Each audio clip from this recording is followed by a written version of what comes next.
Já parou para pensar como um dos maiores antropólogos do século XX via uma metrópole moderna? Pois é exatamente o que a gente vai fazer hoje. Vamos mergulhar na São Paulo dos anos 30, mas pelo olhar super crítico e no final surpreendente de Claude Lévi. E para começar, vamos direto para essa citação aqui, que é do próprio Levi-Strauss. Ela já dá o tom, sabe? Mostra a perspectiva afiada, quase uma provocação, que ele tinha sobre as cidades do chamado Novo Mundo. Bom, e para a gente entender bem o raciocínio dele, nosso roteiro vai ser o seguinte. Primeiro, vamos entender o olhar de um antropólogo. Depois, a gente mergulha na ideia de a cidade sem passado.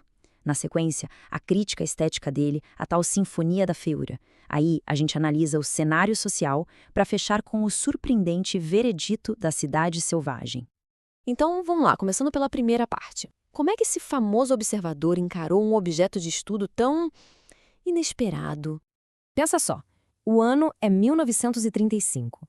Claude Lévi-Strauss desembarca no Brasil. Só que o foco dele não era uma tribo isolada, não. O campo de estudo dele era a própria cidade de São Paulo, essa metrópole que não parava de crescer. Ele tinha vindo para dar aulas na recém-criada Universidade de São Paulo. E a São Paulo que ele encontrou era um verdadeiro caos de crescimento. Ele notou uma coisa impressionante. A cidade era construída num ritmo mas tão frenético, que diziam que o mata da cidade ficava velho em uma semana. Imagina só. O presente era constantemente apagado por um futuro que chegava rápido demais.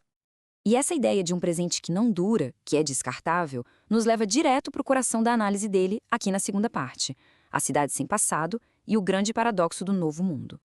E aqui está o pulo do gato do argumento dele. Levi-Strauss coloca lado a lado dois tipos de cidade. De um lado, as europeias, que crescem devagar, sabe? Vão acumulando camadas e camadas de história. Do outro, as cidades americanas, como São Paulo, que, na visão dele, pulam uma etapa. Elas vão direto do frescor de serem novas para a decrepitude, sem nunca atingir a maturidade. E essa ideia fica ainda mais forte com essa outra citação dele. Elas são construídas para serem renovadas com a mesma rapidez com que foram erguidas. É uma visão de tempo acelerado, onde um prédio com só 2 anos de vida já é visto como velho, como uma ruína. Nada ali era feito para durar. E é daí que ele tira um conceito que é assim genial, as ruínas recém-construídas. É o termo que ele usa para essas cidades que não têm essa profundidade de tempo. Elas existem nesse estado estranho de serem novas e velhas ao mesmo tempo. Então, essa relação toda esquisita com o tempo acaba levando o Lévi-Strauss para a crítica mais visceral dele, que a gente vai ver agora na terceira parte, a Sinfonia da Feiura. Aí a gente se pergunta, né, mas o que exatamente fazia São Paulo ser tão feia aos olhos dele? A resposta diz muito sobre a bagagem cultural europeia que ele carregava. Olha, a lista de críticas à arquitetura é pesada. Para ele, os prédios eram pomposos, mas já fora de moda, usavam materiais pobres, tipo estuque imitando pedra, os estilos eram uma bagunça, totalmente arbitrários, e o golpe final é a metáfora chocante que ele usa para as cores das fachadas, comparando com as improvisações dérmicas da lepra, uma imagem fortíssima, né?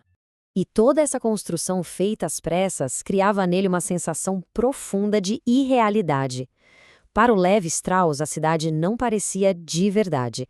Era como andar por um cenário de cinema, algo temporário, feito de qualquer jeito e sem nenhuma alma. Só que a análise dele vai além dos prédios. Ele enxergava um reflexo dessa desordem física na própria sociedade. E isso nos leva à quarta parte, o cenário social, uma cidade de especialistas. Ele faz uma conexão muito interessante aqui. Para Lévi-Strauss, o caos das ruas, dos prédios, se espelhava no tecido social. Ele viu uma sociedade de pessoas extremamente especializadas, cada uma no seu quadrado. Ele descreve essa sociedade como uma coleção de papéis isolados. Tinha o gastrônomo, o poeta surrealista, o bibliófilo. Do outro lado, o comunista, o liberal. Cada um vivendo no seu próprio mundinho, como se fossem ilhas sem nenhuma ponte entre elas. E o resultado social disso tudo? Bom, era bem sombrio. Ele descreve de uma forma cortante que esses grupos não tinham preocupação em se conhecer. A única preocupação era se destruir um ao outro. Em vez de um senso de comunidade, o que existia era uma competição feroz. E com isso a gente chega na parte final. E aqui se prepare, porque vem uma reviravolta e tanto.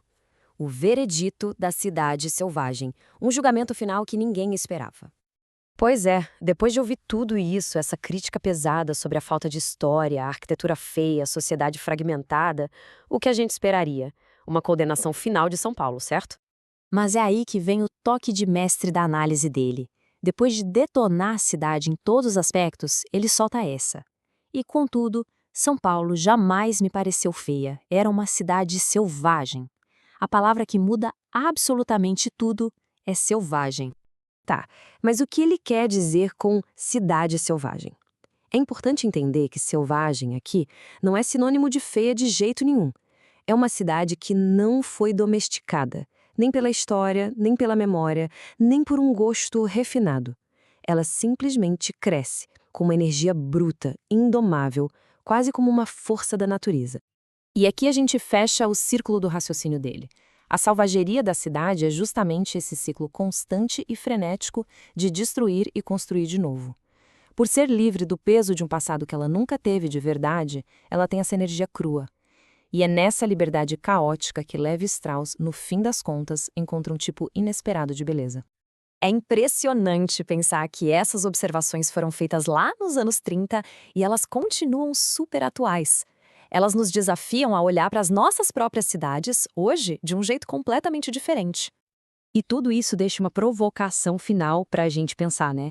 Nessa nossa corrida global pelo futuro, será que as nossas cidades continuam apagando seus passados para se tornarem selvagens? O que a gente ganha e o que a gente perde nesse processo todo? Fica aí a reflexão.